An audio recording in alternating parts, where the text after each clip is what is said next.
అదేవిధంగా మన deputy principal commissioner గారు కూడా వచ్చారు, ఏకే సుల్తాన్ మేడం. అదేవిధంగా మన జిఎం గారు ప్రభాకర్ గారు, వాటర్ వర్క్స్, ఈ డ్రైనేజ్ వర్క్స్, డ్రింకింగ్ వాటర్ అంతా మానిపిస్తాం. మేడం ఏమో వర్షప్ నీటి కాలువలు ఇస్తాం. వర్షప్ నీటి కాలువలు రోడ్డు బాగాలేకపోతే రోడ్డు వేయించడం మేడం. అదేవిధంగా మన తహసీల్దార్ అనిత గారు కూడా వచ్చారు. మన సివిల్ సప్లైస్ డీటీ ఎక్కడున్నాడు? రేషన్ కార్డు ఇస్తాడు ఆయన, కొత్త రేషన్ కార్డు లేని వాళ్ళు.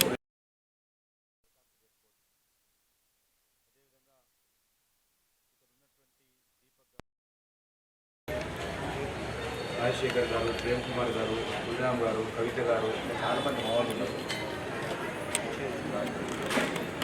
సమస్య చాలా తీవ్రమైనటువంటి సమస్య. దీంట్లో గత అనేక 30-40 సంవత్సరాలుగా ఈ సమస్య పరిష్కారం కాకుండా, అంటే గంటకంటే ఎక్కువనే చాలా సంవత్సరాలుగా దీన్ని ఆ రకంగా వదిలేయడంతో ఈరోజు అది తీవ్రంగా ప్రజలను ఇబ్బంది పెడతా ఉంది. గతంలో మనకు జిహెచ్ఎంసీలో కానీ వాటర్ వర్క్స్లో కానీ కొంత డబ్బులు ఉండేది. ఇటువంటి పనులు ఏమి కావాలన్నా కూడా నేను అంబర్పేటలో 3 సార్లు ఎమ్మెల్యే కూడా 100 కోట్ల రూపాయల పనులు చేయించాను. కానీ ఈరోజు పరిస్థితి ఆ రకంగా లేదు.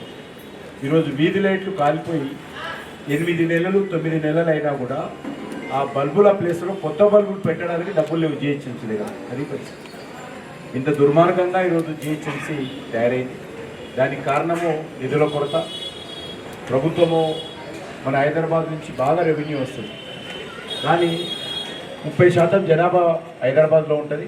కానీ ఆ నిధులు కేటాయింపులు అనేది లేని కారణంగా ఈరోజు మనకు హైదరాబాద్కు పనిచేసేటువంటి మేజర్ 2 డిపార్ట్మెంట్స్, ఒకటి జిహెచ్ఎంసీ, 2 వాటర్ వర్క్స్. జిహెచ్ఎంసీ పార్కులు కానీ, రోడ్లు కానీ, వర్షపు నీటి కాలువలు కానీ, ఇవి మేజర్గా వాళ్ళు మనకు సహకారం అందిస్తారు.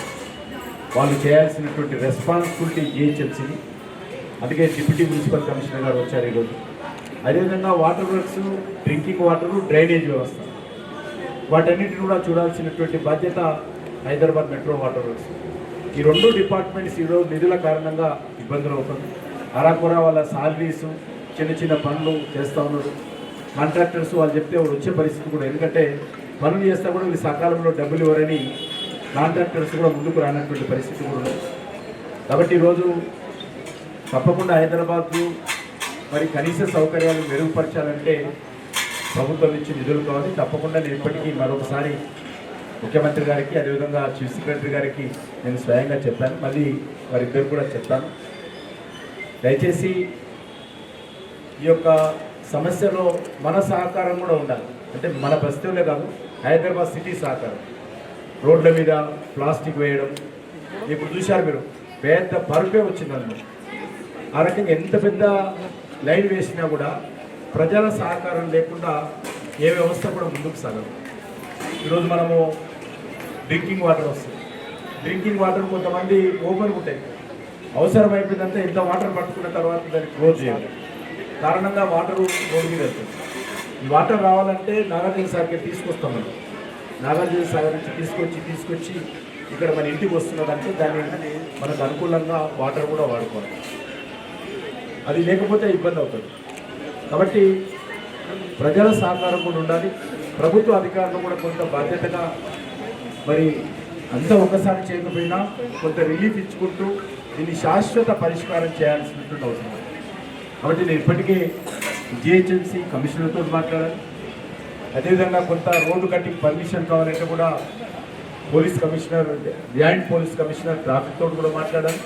వాళ్ళిద్దరూ జిహెచ్ఎంసీ ఆఫీసర్స్ కానీ, వాటర్ వర్క్స్ ఆఫీసర్స్ కానీ రేపు వాళ్ళ దగ్గరికి వెళ్ళి, మన దగ్గర 2, ఒకటి వాటర్ వర్క్స్ లైన్ శాంక్షన్ ఇప్పించాం గతసారి వచ్చినప్పుడు నేను, అది కూడా ఇప్పుడు మన వాళ్ళు ఎస్టిమేషన్ చేసి శాంక్షన్ తీసుకున్నారు. అదేవిధంగా జిహెచ్ఎంసీ వారు కూడా, మేడం కూడా చెప్పింది, వాళ్ళు కూడా కొంత లైన్ కొత్త చేస్తాం, మేము పర్మిషన్ ఇస్తామని చెప్పారు. ఆ సంబంధించినటువంటి అధికారులతో మాట్లాడారు. వాళ్ళు తప్పకుండా రేపు వెళ్ళి దాన్ని ఎంత తొందరగా వీలైతే అంత తొందరగా క్లియరెన్స్ తీసుకొని ఈ పనులు ప్రారంభించాల్సినటువంటి అవసరం ఉంది. ముఖ్యంగా ఈరోజు హైదరాబాద్ నగరంలో చాలా మన ఐటీ పెద్ద పెద్ద అపార్ట్మెంటాలు ఉంటాం, కానీ ఇంట్లో అయిన చెత్త అంతా కూడా ఒక ప్లాస్టిక్ వల్ల పెట్టి రాత్రిలో ఎవరిని దిగటాన్ని చూసి కిందికేస్తాం, 5th ఫ్లోర్ నుంచి 2nd ఫ్లోర్ నుంచి. ఆ రకంగా చేయకూడదు. మన ఇంటికి చెత్త తీసుకుపోయేటప్పుడు వస్తారు, వాళ్ళ చేతికే ఇవ్వాలి. అదేవిధంగా మనం ఒకవేళ ఆ రకమైనటువంటి అవకాశం లేకపోతే ఎక్కడైతే డిగ్నిటీ, ఎక్కడైతే చెత్త కుండీలు ఉన్నాయో అక్కడ రాకపోయారు. మనం ఇక్కడ వేస్తే ఎక్కడ పోతుంది? అది అల్టిమేట్గా మోరీలలో పోతుంది. మోరీలలో మా ఇంట్లో అయిపోయింది, నేను మోరీలు వేస్తే వెళ్ళిపోయింది అనుకుంటే అది ఇంకో ఇంటికాడ అవుతుంది, ఇంకో అత్యంత కింది ఇంటికాడ అవుతుంది. కాబట్టి దయచేసి ప్రజలు ఈరోజు, ఎందుకంటే ప్రభుత్వం చేస్తున్న టెక్నాలజీ కూడా తక్కువ. ఈరోజు ఈ యొక్క వర్షపు నీటి కాలువలు క్లీన్ చేసే టెక్నాలజీ లేదు. ఎంతసేపు మాన్యువల్ దగ్గర ఒక గజం అటు ఇటు తీసేసి చెత్త ఆడనే పెడతారు, మళ్ళీ వర్షం వస్తే లోపలికి వెళ్తారు. కాబట్టి ఆ మాన్యువల్ టు మాన్యువల్ మధ్యలో ఉన్నటువంటి పైప్ లైన్ కానీ లేకపోతే నాల ఏదైతే ఉంటుందో ఆ నాల క్లీన్ చేసేటువంటి టెక్నాలజీ లేకపోతే ఆ చేస్తున్నటువంటి పరిస్థితి కూడా హైదరాబాద్లో లేదు. చాలా సంవత్సరాల దీని మీద కూడా నేను పోరాటం చేస్తాను. కాబట్టి కొన్ని సమస్యలు ఉన్నాయి, మా సంస్థల పరంగా కూడా కొన్ని సమస్యలు ఉన్నాయి. వాటిని పరిష్కారం చేయాలి, కొత్త టెక్నాలజీ తెచ్చుకోవాలి, కావలసినటువంటి నిధుల ఏర్పాటు కూడా చేయాలి. ఆ నిధులు ఏర్పాటు చేస్తేనే ఈ సమస్య నుంచి పరిష్కారం అవుతాం. కాబట్టి దయచేసి నేను మొన్న వర్షాకాలం ఇప్పుడు వచ్చాను, మళ్ళీ ఈరోజు కూడా చూశాను. తప్పకుండా దీనికి కొత్త శాశ్వత పరిష్కారం మనందరము కలిసి చేయాలి. ఇప్పుడే చెప్పారు 9 కోట్ల రూపాయలు అవుతుంది, 9 crores కావాలంటున్నారు.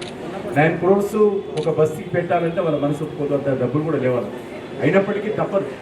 ఇదేదో మన బస్తీలో వచ్చినటువంటి డ్రైనేజ్ కాదు, మన బస్తీలో వచ్చినటువంటి వర్షం నీటి కాదు. ఎక్కడెక్కడో దూర ప్రాంతాల నుంచి అక్కడ పడ్డటువంటి వర్షం కానీ లేకపోతే అక్కడ ఇళ్ళ నుంచి బయటకు వస్తున్నటువంటి డ్రైనేజ్ కానీ ఈరోజు మనకి ఇబ్బంది పెడతా ఉన్నాయి. కాబట్టి డబ్బులు ఎంత ఖర్చు అయినా కూడా తప్పకుండా వాటన్నింటినీ పరిష్కారం చేయాల్సినటువంటి బాధ్యత మరి ప్రభుత్వాన్ని, జిహెచ్ఎంసీని, వాటర్ వర్క్స్ని, ఈ 2 డిపార్ట్మెంట్స్ కూడా కొంత సమన్వయం చేసుకోవాలి. నేను అడిగినప్పుడు నాది కాదు ఇద్దరు చెత్త వచ్చారంటే అది కాదు. కాబట్టి ఇద్దరం కలిసికట్టుగా మనం ఉన్నది ప్రజల కోసం, కొంత మనది కాకపోయినా అల్టిమేట్గా మనం కొద్దిగా గొప్ప మన తోటి డిపార్ట్మెంట్ కాబట్టి వాళ్ళకు కొంచెం సహకారం అందించి ఈ యొక్క డిపార్ట్మెంట్లో ఉన్నటువంటి ఈ చిన్న చిన్న సమస్యల పరిష్కారం కోసము సమన్వయంతో, ప్రాపర్ కోఆర్డినేషన్ తోటి పనిచేసుకోవాలి. ఈరోజు రోడ్డు తవ్వాలంటే జిహెచ్ఎంసీ పర్మిషన్ కావాలి, జిహెచ్ఎంసీ పైప్ లైన్ వేయాలంటే ట్రాఫిక్ డైవర్షన్ కావాలి, దానికి ట్రాఫిక్ పోలీసులు పర్మిషన్ ఇవ్వాలి. కాబట్టి ఈ రకంగా అందరూ కలిసికట్టుగా ఐక్యమత్యంతో మనం అల్టిమేట్గా మనము ప్రజలకు సేవకులం.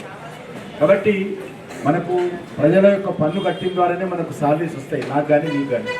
కాబట్టి అందరం కలిసికట్టుగా ప్రజలకు సేవ చేయాల్సిన బాధ్యత ఉంది. ప్రజలు ఎదుర్కొంటున్నటువంటి ఇబ్బందులు ఏవైతున్నాయో, చిన్న చిన్న సమస్యలు మనతో అయినంత ప్రయత్నం చేయాలి. దానికి ఆల్టర్నేటివ్ ప్రత్యామ్నాయ ఏర్పాట్లు ఆలోచన చేయాల్సిన బాధ్యత స్థానికంగా ఉంది. నీ కమిషనర్ చేయలేడు, ఇక్కడ ఏం చేయాలనేది మేడము, ఆ డిఈ గారు, ఏఈ గారు, జిహెచ్ఎంసీ మీరు ప్లాన్ చేయాలి. మీ ఈ లేడీ ఒకళ్ళు, ఈ లేడా కొత్తలు రాలేదు. నేను ఏమంటున్నానంటే, మనం స్థానికంగా రోజు మీరు తిరుగుతున్నటువంటి బస్తీల వాళ్ళు ఈ సమస్య పరిష్కారానికి మార్గాలు అన్వేషణ చేసి ఆల్టర్నేటివ్ ప్లానింగ్ చేసి కమిషనర్ ముందు పెట్టాల్సినటువంటి బాధ్యత ఉంది. అదేవిధంగా డ్రైనేజ్ కూడా అంతే.